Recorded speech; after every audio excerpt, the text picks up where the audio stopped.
And we're back. This week I have two comic picks for you. One of them is spooky because hello, it's spooky time, and also my birthday month, which to an only child is possibly more important. But before we get there, we're going to talk about some nerd news. Spider-Man Into the SpiderVerse released its first full trailer, and I want to talk to you guys about that because I finally got the Spider-Gwen I feel that I deserve. So without further ado, let's talk comics. So Spider-Man Into the SpiderVerse. I want to talk nerd news, but I feel like something's off. It's October, it's spooky month, it's time to be spooky all month long, and with that, hello. Say my name 3 times, I dare ya. Alright, I'm back, I'm spooky, and I'm ready to talk some nerd news.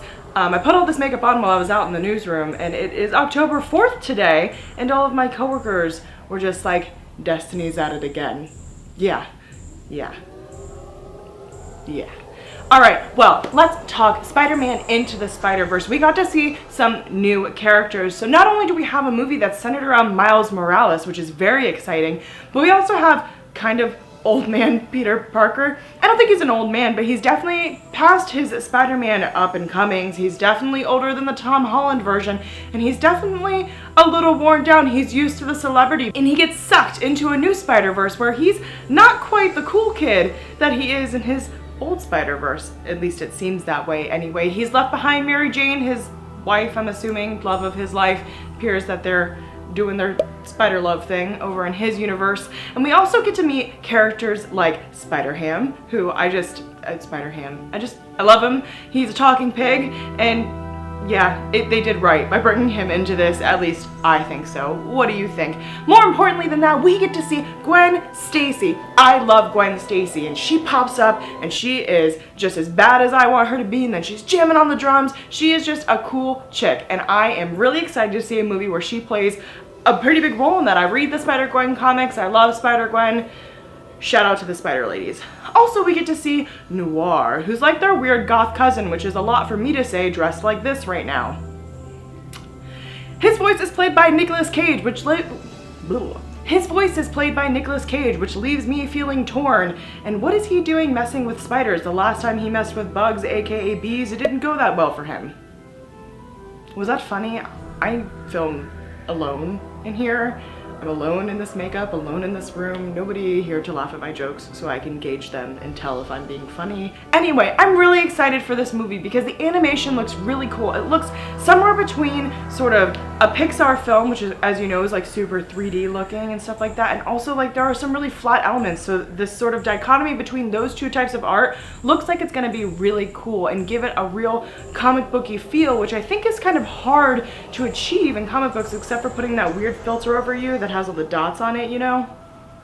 So, what do you think about Spider-Man Into the SpiderVerse? Are you excited to see all these other Spider-Man characters? Did you wish that it was a live-action film? Are you excited for something that is also animated? We haven't seen that too much coming to theaters for these big superhero movies, so I think it'll be really interesting, and it's a way to work around sort of having these real-life superheroes like Tom Holland is Spider-Man in the Avengers right now, so, you know, how could he be in this movie? I think that's a really interesting workaround, and I wonder if they're gonna do it for some of the other franchises that we like. X-Men. We'll see. Alright, look, as soon as I stopped filming this episode, some major nerd news happened, and I would be remiss if I didn't talk about it. Let's start with Chris Evans ending his run as good old Captain America. Now, he's played the beloved character for the last 8 years in the Marvel movies, and he tweeted that he was wrapped and he was thanking everyone, and it made the internet go insane. There are theories out there that Cap is going to die in this Avengers 4 movie. What do you think about that? I know that there are a lot of storylines out there right now where Cap is not Cap anymore. There are storylines where he's Nomad, there are storylines where Falcon is Captain America. And what do you think about that? Do you think it's time for the franchise to move on from Captain America being their knight in shining Captain armor? I'm interested to know. Our second piece of nerd news is that Aquaman dropped a new full trailer, and also Jason Momoa posted a picture of his new Aquaman outfit. What do you want to call it? What do you think of it? I think it looks kind of cheesy in my opinion. I'm not sure that they needed to stay so true to the comic book look of that real tight outfit, golden green. Tell me what you think in the comments below. And the last bit is a little somber. Unfortunately, the Walking Dead actor Scott Wilson died at age 76. So condolences go out to his family and all the Walking Dead fans who will be missing him. Rest in peace, Scott Wilson. Alright, now let's talk some actual comics. I have Blackbird by Image Comics this week, and it's our spooky pick of the week. And we have X-Men Black following Magneto. Y'all knew I was gonna review this. You knew. If you didn't know, you should have known. We'll start with X-Men, we'll end with our spooky pick. Now listen, I'm not gonna say this in every video, or maybe I will. I'm not gonna make you any promises. I love mutants. Particularly, I love Magneto. I love the way that he talks with old man diction. I love the big words that he uses. I love his love for the finer things, and this comic had it all. Now, we see old man Magneto just strolling through. You find out that it's Texas, but he's in a small bar. He's just being his classy Magneto self. He's drawing, he's talking about literature. He's just being real cool, honestly. He tells the kid about his past because she asks that he was in Auschwitz, that he grew up in a tumultuous time. X-Men stories have always been thinly veiled metaphors for what's going on in the world. Things like racism, xenophobia, homophobia, etc. And this is no different. It definitely touches on the storyline of migrant children being put into those facilities in Texas. In fact, mutant children are being put into facilities in Texas. Magneto is there to try and restore what he feels is balance. He feels that that is unfair. He wants to protect his mutant people. The light is flickering, but I'm just gonna leave it that way because it's spooky time, y'all. Anyway, gotta fix my blazer, I got a little wild there.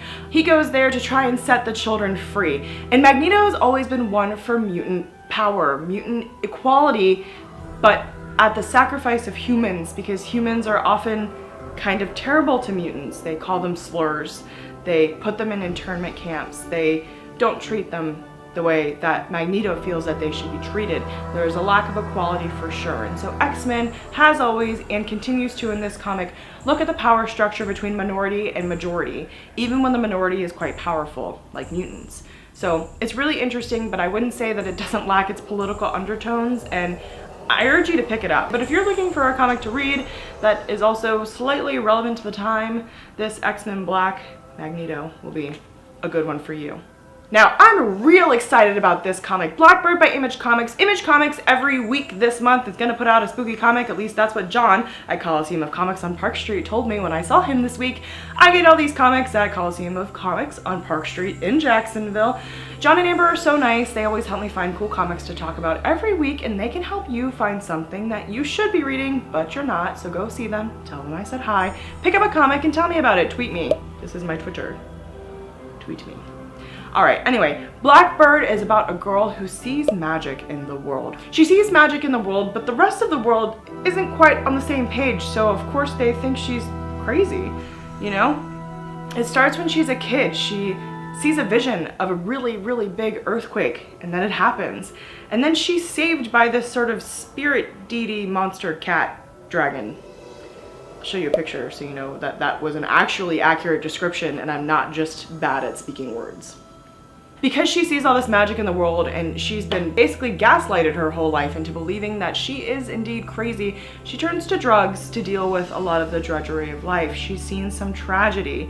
It's not just that magic exists in the world, but magic exists, and yet things like her mother dying are allowed to happen. She's never been able to tap into this power, but you find out that she might have some, and that might be why she's able to see everything. The characters are cool, not just the human characters who seem to be very well developed and edgy women, which I love. It's got a whole lot of lore, and it's got a lot of lore in a really approachable way. I'm not talking The Hobbit, I'm not talking the 3-hour-long Lord of the Rings movie, I'm talking it jumps you right in and you feel like you understand everything right away, which I really appreciate.